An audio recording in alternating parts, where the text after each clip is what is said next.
नमस्कार विद्यार्थी मित्रो, सर्वांना नमस्कार. इयत्ता 10वी गणित भाग 1 revision topic number second quadratic equation या प्रकरणाच्या उजळणी पिरियडमध्ये तुम्हा सर्वांचं सहर्ष स्वागत. 10वी रिव्हिजनमध्ये आपण आहोत. रेग्युलरची मुलांना सुद्धा तो भाग पहिल्यापासूनचा भाग थोडासा रिवाईज होऊ दे. ज्यांना CET द्यायचं आहे त्यांनाही त्याचा उपयोग होऊन जाऊ दे.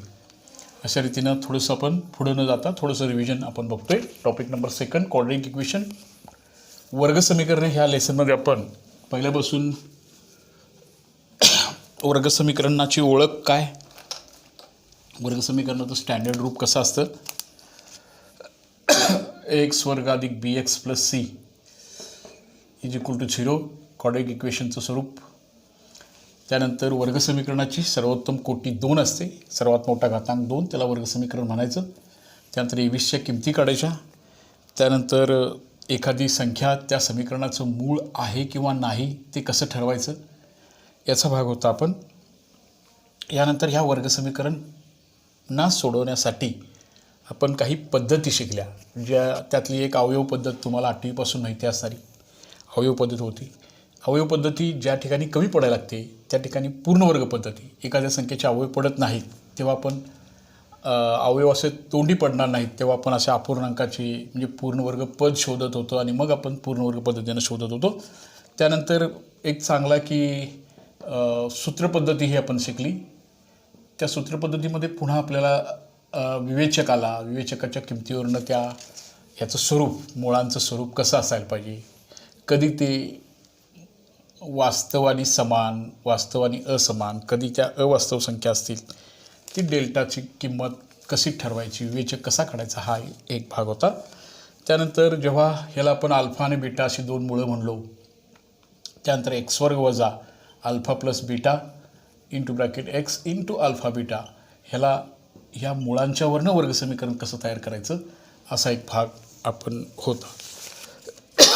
त्यानंतर वर्गसमीकरणाच्यासाठी याच्यावरची शाब्दिक गणितं कशी सोडवायची, वर्गसमीकरणाचं शाब्दिक गणित कसं तयार करायचं, ते कसं सॉल्व करायचं असा भाग होता. आजच्या तासिकेमध्ये आपण तसं थोडंसं याचा जो मिसलेनियसचा भाग आहे की त्याच्यामधली गणित आपण जास्ती सोडवणार आहोत, की जो आपल्याला CETच्या मुलांना जे बहुपर्यायी प्रश्न 25 गुणांचा जो पेपर द्यायचा आहे त्यांना उपयोग पडेल, आणि जे रेग्युलर मुलं आहेत त्यांनाही तो अभ्यास जरासं रिवाईज करून घेता येईल, थोडीशी ती उजळणी होईल.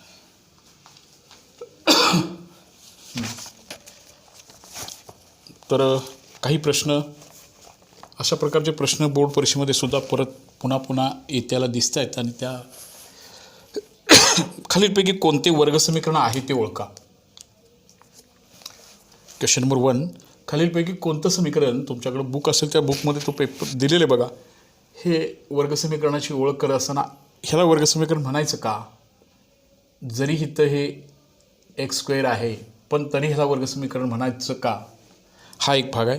त्यानंतर दुसरं असं आहे बघा की x कंसात x अधिक 5 कंसाच्या बाहेर 2 आहे बघा. तिसरं असं आहे n वजा 1 किंवा 2 काही असेल बरोबर 2n असं आहे. त्यानंतर इथं चौथा जो पर्याय आहे की यापैकी कुठल्या समीकरणाला 1/x वर्ग, आणि इथं आहे x अधिक 2 आणि इथं आहे तो x आहे. ज्यांनी वर्गसमीकरण ही संकल्पना मनापासून समजून घेतली त्यांचा कन्फ्युजन व्हायचा भाग नसतो. ज्यांना अजूनही नीट समजलं नाही त्यांनी परत एकदा बघा. इथं x वर्ग आहे, इथं याची कोटी 2 दिसते आहे म्हणून आपण लगेच ह्याला ताबडतोब वर्गसमीकरण आहे असं म्हणणार नाही. ह्याच्यामध्ये कोटी नाही, ह्याच्यामध्ये नाहीच आहे, इथं x वर्ग आहे, पण हे वर्गसमीकरणाची ही जी काही दुसरी कोटी आहे ही कंटिन्युअसली राहिली पाहिजे त्या समीकरणामध्ये. आता इथं जे x होता तो निघून जाण्यासाठी प्रत्येकाला xनं गुणलं पाहिजे नाही का, मग त्यामुळे ह्याला xनं गुणूया, त्यामुळे हे 5 होणार, हे 3x होणार, आणि इथं x घन होणार बघा, असं होणार. म्हणजे जरी याची कोटी 2 इथं असली तरी ही राहत नाही आहे, म्हणून हे वर्गसमीकरण नाही. इथं वर्गसमीकरणाची कोटी 2 नाही आहे, पण कंसाच्या बाहेरच्या पदानं आतल्या प्रत्येकाला गुणतो आपण, त्यामुळे काय झालं बघा, x वर्ग अधिक 5x बरोबर 2 किंवा हे वजा 2 करू शकतो. इथं मात्र कोटी आता 2 आहे, ती कंटिन्युअसली राहू शकते. इथं कोटी 1च आहे बघा, त्यामुळे हे वर्गसमीकरण म्हणता येणार नाही. इथं जरी x वर्ग असला तरी पुन्हा ते बरोबर चिन्हाच्या बरोबर विरुद्ध साईडला जाईल तेव्हा ते एक्सचा तिसरा घात होईल. आपल्याला वर्ग समीकरणाची ओळख करत असताना त्या वर्ग समीकरणाची कोटी मॅक्झिमम जो घातांक आहे तो 2 असायला हवा. मग सांगा बरोबर यातलं कोणतं ऑप्शनलला आपण वर्ग समीकरण म्हणून स्वीकारणार आहोत? पहिलं घेणार का? नाही. तिसरं कोटी 1 आहे. चौथ्याची पण कोटी 3 होते. त्यामुळे ह्या पहिल्या, तिसऱ्या आणि चौथ्याला वर्ग समीकरण म्हणून आपण स्वीकारणार नाही. मग कुठलं समीकरण वर्ग समीकरण आहे सांगा बरं? x कंसात x+2 x+5 आणि हे मात्र वर्ग समीकरण जरी दिसत नसलं तरी ते सोडवल्यानंतर वर्ग समीकरण तयार होतं. ह्याची कोटी 2 आहे म्हणून ह्याला वर्ग समीकरण म्हणायचं आहे. आलं लक्षात बाळांनो? असा हा पहिला ऑप्शनलचा प्रश्न असा सोडवायचा होता.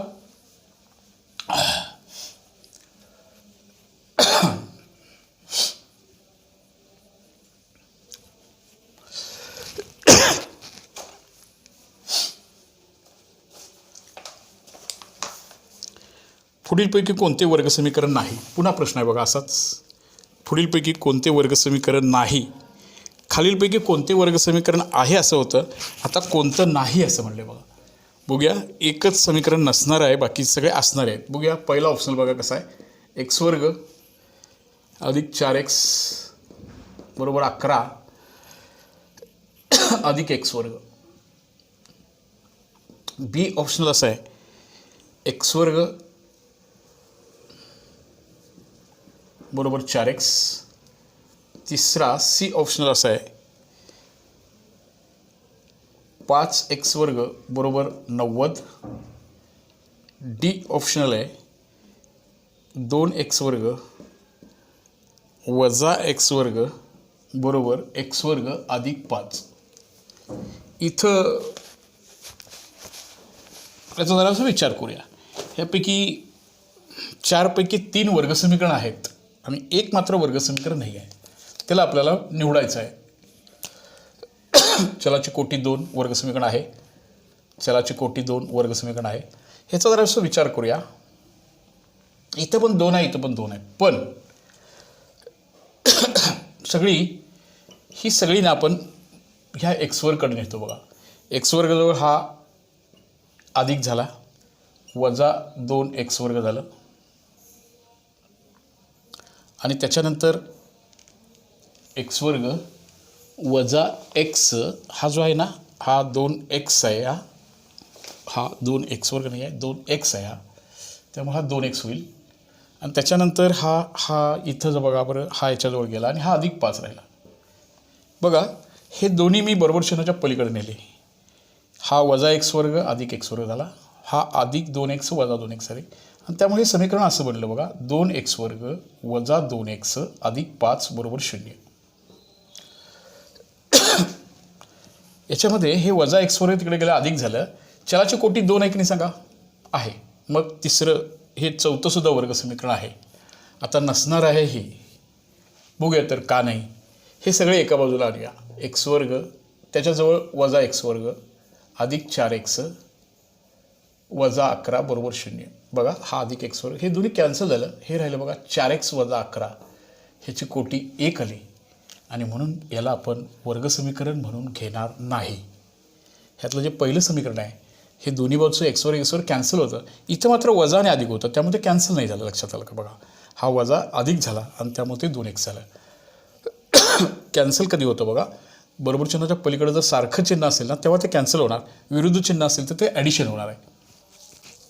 अशा रीतीनं ह्या वर्ग समीकरणाची ओळख म्हणजे की हे वर्ग समीकरण क्रमांक 1 जे होतं त्याला मतलब आपण वर्ग समीकरण नाही असं म्हणणार आहोत. बाकीच्या तिघांनाही ती वर्ग समीकरणं आहेत असा त्याचा अर्थ होतो.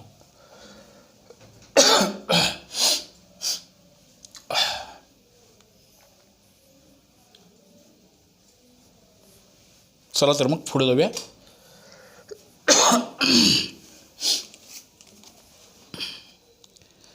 हां तिसरा प्रश्न कसा आहे बघा. तिसऱ्या प्रश्नामध्ये एक समीकरण दिले बघा. x² अधिक kx अधिक k बरोबर 0. या समीकरणाची मुळे वास्तव आणि समान आहेत. तर k ची किंमत कोणती? त्याचे 4 पर्याय मी इथे लिहून ठेवतो बघा. काय पर्याय आहेत? पहिला पर्याय 0 आहे, 4 आहे, 0, 4, 0 किंवा 4 आणि शेवटचा ऑप्शनल आहे 2. यापैकी कोणत्या तरी एक ऑप्शनल याचं बरोबर येणार आहे. बघूया तर मग काय ऑप्शनल बरोबर येतं ते जरा असं विचार करून बघूया आपण त्या संदर्भातला. आता मुळांचं स्वरूप ठरवत असताना तो डेल्टा महत्त्वाचा होता नाही का. डेल्टा म्हणजे विवेचक आणि तो विवेचक डेल्टा म्हणजे याची किंमत होती b² - 4ac ची किंमत होती नाही का. आता याची किंमत काढायला पाहिजे आपल्याला. b² - 4ac किंमत काढायला पाहिजे आणि मग त्या किंमत ही ग्रेटर दॅन 0 इक्वल टू 0 आणि मग जेव्हा ह्या विवेचकाची किंमतीचं त्याने असं सांगितलं इथं बघा, विवेचकाची किंमत मुळे वास्तव आणि समान कधी असतात. हां, वास्तव आणि समान कधी येणार, हे वास्तव आणि समान कधी येणार बघा, जेव्हा ह्याची किंमत 0 होणार आहे तेव्हा. म्हणजे ह्या b² - 4ac किंमत जेव्हा 0 असते तेव्हा ती मुळे वास्तव आणि समान असतात. वास्तव आणि समान. मग असमान कधी असणार, ग्रेटर दॅन 0 असणार आणि वास्तव नसणारी जी मुळे आहेत ती लेस दॅन 0 असणार आहे. ह्याची ओळख आपण ह्या धड्यामध्ये डिटेलमध्ये आपण करून घेतलेली आहे. ज्यांना अजून ह्याच्याबद्दल शंका आहे त्यांनी हा टॉपिकमधलं जे लेक्चर आहे त्यांनी जरा नीट ऐका, मी तुम्हाला अधिक चांगल्या रीतीने ते क्लिअर होईल. हां, बोला आता. एची किंमत इथला 1, बीची किंमत एक्सला जोडून आहे तो के आणि सी म्हणजे कोण आहे सांगा बरं, के. ह्यात किमती भरूया.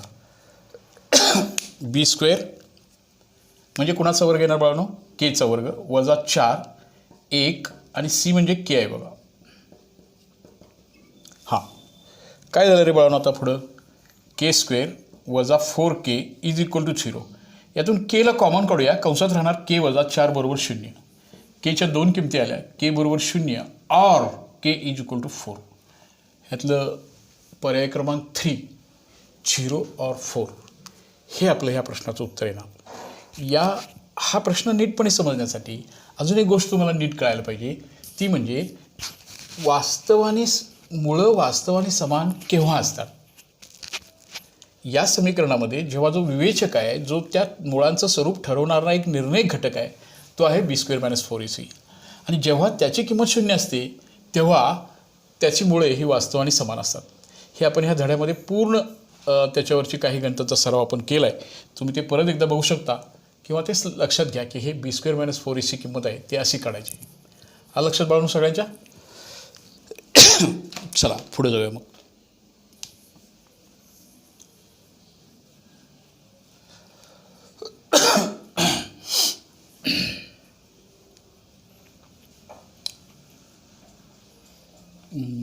ठीक आहे, थोडंसं सहकार्य करत आहात, चॅनलला आमच्या सबस्क्राईब करत आहात, ऑब्झर्वेशन दररोजच्या दररोज तास बघतात, अभ्यास करायला लागला आहे. आईवडिलांना पण हा विश्वास वाटू द्या, तरच ते तुम्हाला मोबाईल किंवा व्हॉट्सअप तुमच्या ताब्यात देऊ शकतील, तुम्ही ते बघू शकाल. हां, थोडंसं अभ्यासामध्ये जाऊया. हां, विवेचकाची किंमत पुढीलपैकी या समीकरणाला विवेचकाची किंमत काढा. एक समीकरण दिले बघा त्यांनी.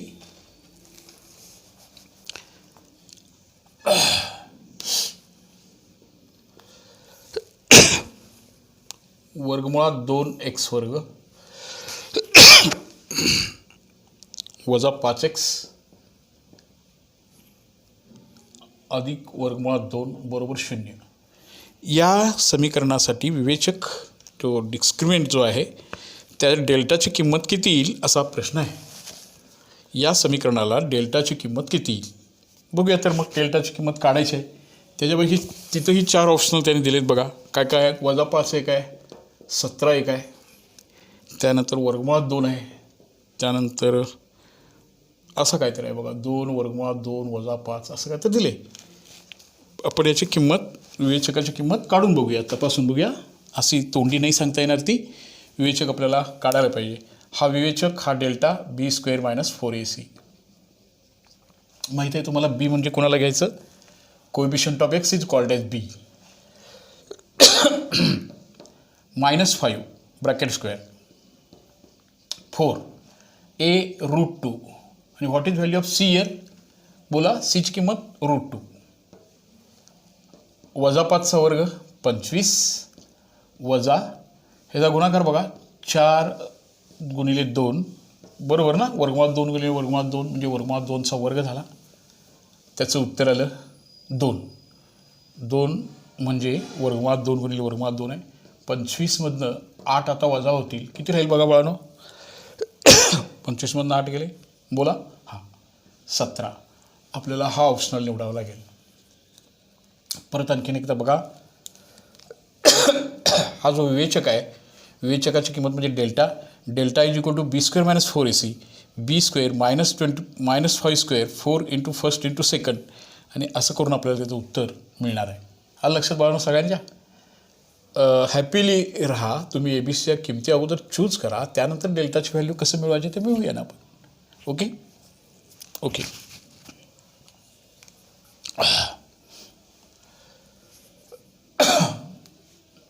चला, या स्वाध्याय पुस्तिकेमध्येच चांगले सम्स आहेत या संकीर्णमध्ये. काही प्रश्न हे सोपेही जे पेपरमध्ये येऊ शकतील असे काही प्रश्न आपण बघितले. आता हा प्रश्नसंचमधले क्वेश्चन प्रॉब्लेम सेटमध्ये हा संकीर्ण प्रश्न क्रमांक 2 आहे बघा, मिसलेनियस 2. त्याच्यामध्ये हे आहे. हां, पुढीलपैकी कोणत्या वर्ग समीकरणाची मुळे 3 व 5 आहेत? पुढीलपैकी कोणत्या वर्ग समीकरणाची मुळे 3 व 5 आहेत? मुळे 3 आणि 5 असं वर्ग समीकरण तयार करा. म्हणजे की असं असावं. ह्यापैकी कुठला ऑप्शनल आपल्याला घेता येईल बघूया. मुळे हा भाग जरासं कसा समजून घ्यायचा आहे बघा. अल्फाला एक मूळ घेऊया, अल्फा, आणि एक्स इक्वल टू बीटा. ही जेव्हा मुळे असतात तेव्हा एक्स मायनस अल्फा हा एक फॅक्टर असतो आणि एक्स मायनस बीटा हा एक फॅक्टर असतो बघा. हे is equal to 0, this or this. ह्याचं सोपे रूप दिलं आपण एक्स वर्ग वजा बीटा एक्स वजा अल्फा एक्स आणि लास्ट पर्याय येणार अल्फा बीटा. ह्याचं एक्स वर्ग वजा alpha plus beta into x. इथं काय होणार सांगा बरं. Alpha x into alpha beta. मुळांचं राईट स्वरूप समजलं का बघा तुम्हाला. अल्फा प्लस बीटा काढायचा. अल्फा प्लस बीटा म्हणजे कुणाकुणाची बेरीज करायचं, ह्या दोघांची बेरीज करायचं. त्यानंतर अल्फा गुणिले बीटा काढूया. 3 गुणिले 5 किती येणार बघा, तर 15 येणार. आणि ते मुळांचं जे स्वरूप आहे, जो फॉर्म आहे, तो फॉर्म बघा कसा आहे. एक्स वर्ग वजा अल्फा प्लस बीटाची किंमत किती आली बरं, 8 प्लस अल्फा इंटू बीटा. आणि हे जे समीकरण तयार होणार, हे समीकरण जे तयार होणार, या समीकरणाची मुळं ही किती असणार सांगा आता. 3 आणि 5 असणार. मुळं 3 आणि 5 म्हणजे अल्फा आणि बीटा. अल्फा कंसाच्या बाहेर वजा अल्फा प्लस बीटा आणि अल्फा बीटा हे त्या समीकरणाचं स्वरूप आहे. हे लक्षात घ्या नीट. हे लक्षात घ्या तुम्ही. एक्स वर्ग वजा कंसात अल्फा अधिक बीटा एक्स आणि alpha into beta is equal to 0. वजा चिन्ह बाहेर आहे. इथं बेरीज करायची 5 आणि 3 8. इथं हिचा गुणाकार करायचा. याची मुळं 3 आणि 5 आहेत. इथं अधिक चिन्ह असताना ते वजा वजा असणार आहे, लक्षात घ्या. इथं जर अधिक चिन्ह असेल तर तेव्हा त्याची मुळं वजा वजा येणार आहे. लक्षात. अशी समीकरण आपण अवयव पद्धतीने अवयव पाडून वगैरे भरपूर सोडवली होती. त्यामुळे तुम्हाला ते तिथं माहिती आहे ते की गणित कसं सॉल्व करायचं होतं ते.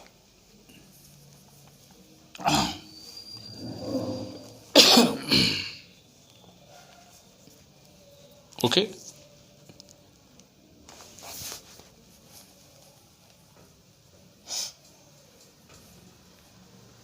चला मग पुढे जाऊया. Alpha beta, alpha plus beta, alpha into beta आणि ते मायनस साईन कुठं आहे बघा जरासं नीट काळजीपूर्वक. म्हणजे तुमचा कन्फ्युजन होणार नाही. जरासं सरावाची गरज आहे. नीटपणे पहिले काही व्याख्यान जर नीट ऐकलात तुम्हाला तर त्याचा अधिक तुमचा कॉन्फिडन्स आणि वाढेल. पुढीलपैकी कोणत्या वर्ग समीकरणांच्या मुळांची बेरीज वजा 5 आहे? वजा 5 आहे. पुढीलपैकी कोणत्या समीकरणांच्या मुळाची बेरीज ही वजा 5 आहे? आता ह्यातलं हे जे समीकरण आहे -5 येण्यासाठी मध्ये +5 पाहिजे, बरोबर ना. इथं जे समीकरण आहे बघा, ह्याच्यामध्ये हे जे 3x² अधिक 15x अधिक 3 बरोबर 0, ह्याला आपण 3ने भागूया. हे बघा, हे म्हणजे असं आहे की नाही बघा बरं, x² अधिक 5x आणि अधिक 1. इथं जे येणार ना x² हे बघा, इथं येणार अल्फा बीटा असं, आणि हे अधिक चिन्ह आहे म्हणजे इथं -5 आहे. म्हणून ह्याचं उत्तर येणार बघा की कुणाच्या मुळांची बेरीज -5 आहे, हे समीकरण येणार बघा. त्यातलं चौथा ऑप्शन येणार. चौथा काय येणार बघा, इथं -5 पाहिजे, अल्फा बीटा x आणि इंटू अल्फा बीटा असं पाहिजे. म्हणजे ही जेव्हा संख्या ऋण असेल तेव्हा हे +5 येणार. असा हा भाग होता. आता अजून एक प्रश्न विचारला बघा इथं.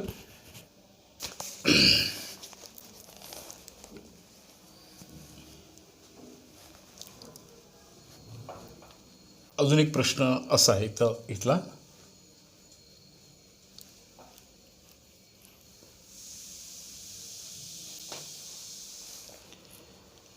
या समीकरणाचे कोणते विधान लागू पडते?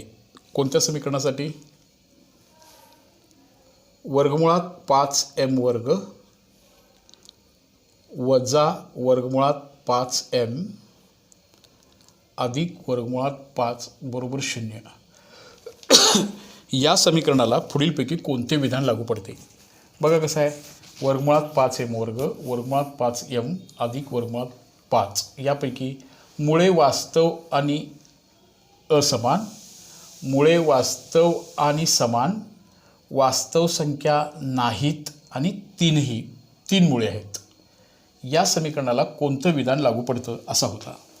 परत एकदा हे बघूया. हा जो विवेचक आहे, विवेचक म्हणजे डेल्टा म्हणजे b² - 4ac ची ही जी किंमत आहे, ही किंमत जेव्हा 0 असते तेव्हा आपण काय म्हणतो सांगा? मुळे वास्तव आणि समान. जेव्हा ह्याची किंमत 0पेक्षा मोठी येते तेव्हा वास्तव आणि असमान, आणि जेव्हा ह्याची किंमत 0पेक्षा कमी येणार आहे तेव्हा त्याची मुळं वास्तव संख्या नाहीत हे डिसिजन घेणार आहे. मग हे समीकरणाकडे न बघता आपल्याला ह्या डेल्टाची किंमत अगोदर ठरवायला पाहिजे. डेल्टा म्हणजे कोण सांगा? b² - 4ac.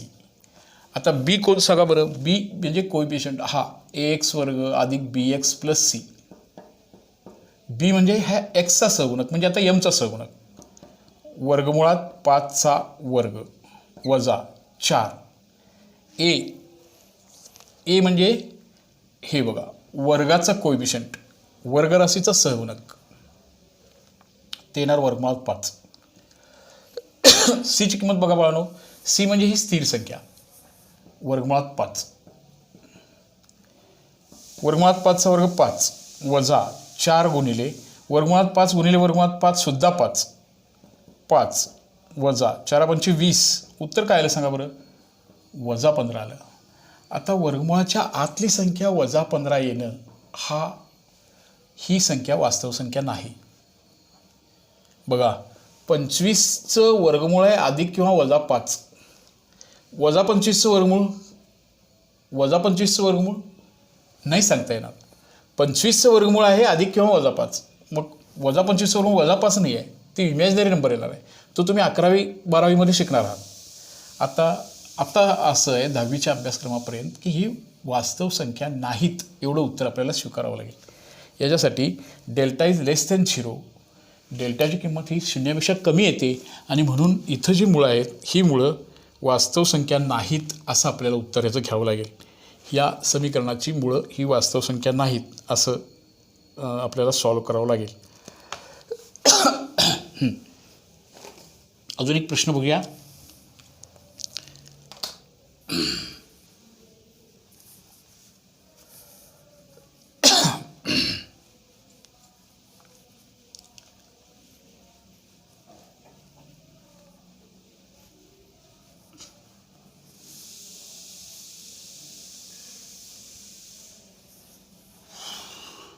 हां,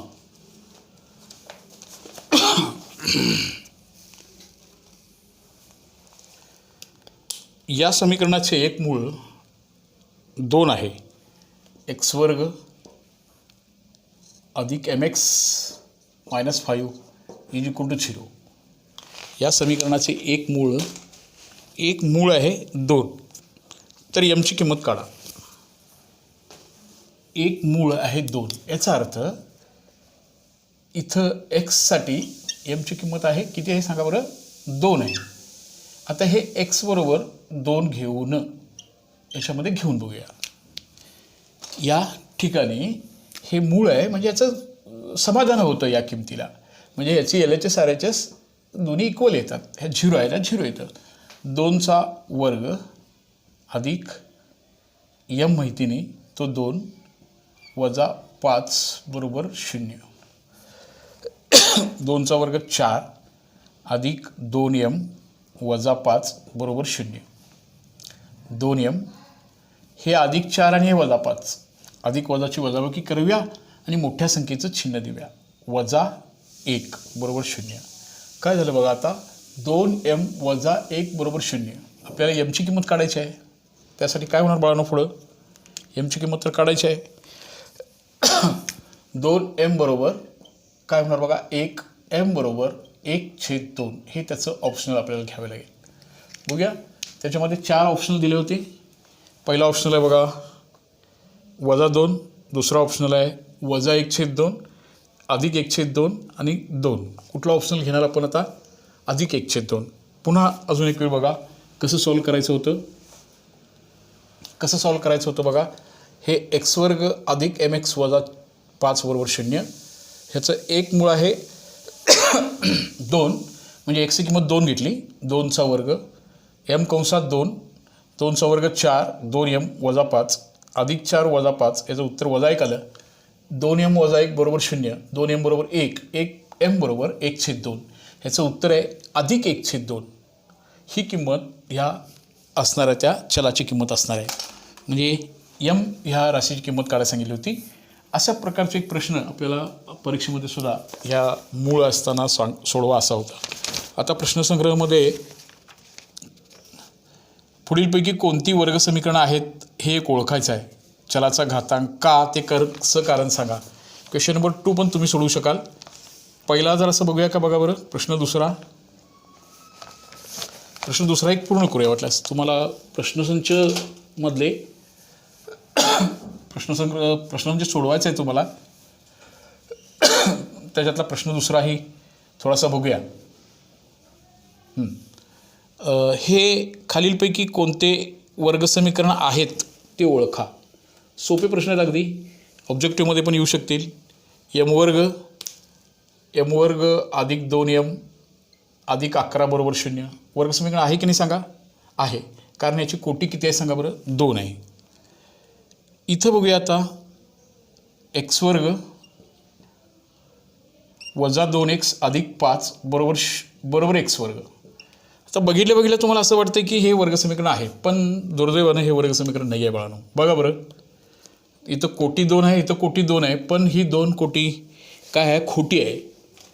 ही कॅन्सल होण्यासारखी आहे. बघा आता हे तिकडचा इकडं आणतो बघा, x वर्ग वजा 2x अधिक 5 बरोबर 0. हे कॅन्सल झालं आणि कोटी किती राहिली बघायची, तर एकच राहिली. म्हणून हे दुसरं समीकरण हे कसलं वर्गसमीकरण नाही आहे. हे वर्गसमीकरण आहे, पण हे वर्गसमीकरण नाही. बघा, गडबडीत असा निर्णय तुम्ही पटसी घ्याल की हे वर्गसमीकरण आहे का, पण ते नाही आहे. याच्यानंतर x अधिक 2 कंसाचा वर्ग बरोबर 2x वर्ग. हे मात्र हे सॉल्व करून घ्या. x वर्ग अधिक 4x अधिक 4. बघा, a अधिक bचा वर्ग, a वर्ग अधिक 2ab अधिक b वर्ग होणार. त्यानंतर हे असं होणार बघा, x वर्ग हे वजा x वर्ग अधिक 4x अधिक 4 बरोबर 0. हे मात्र वर्गसमीकरण आहे असं होणार. असा हा प्रश्न दुसरा होता प्रश्नसंचमधला दुसरा प्रश्नही आपण सोडवला. त्यानंतर प्रश्न तिसऱ्यामध्ये विवेचकाच्या किंमत काढायची आहे. डेल्टाची किंमत तुम्हाला b² - 4ac भरपूर गणितांचा आपण सराव केला आहे आणि ते सोडवा. त्या प्रकारची गणितं पुढं जरा सोडवत चला. पुढं आपण त्यातली गणितं आत्ताच्या तासिकेपुरता हा भाग थांबूया. आपण इथं लवकरच पुढच्या तासिकेच्या वेळेला आपण निश्चितपणे भेटूया. ठीक आहे बाळांनो, ओके.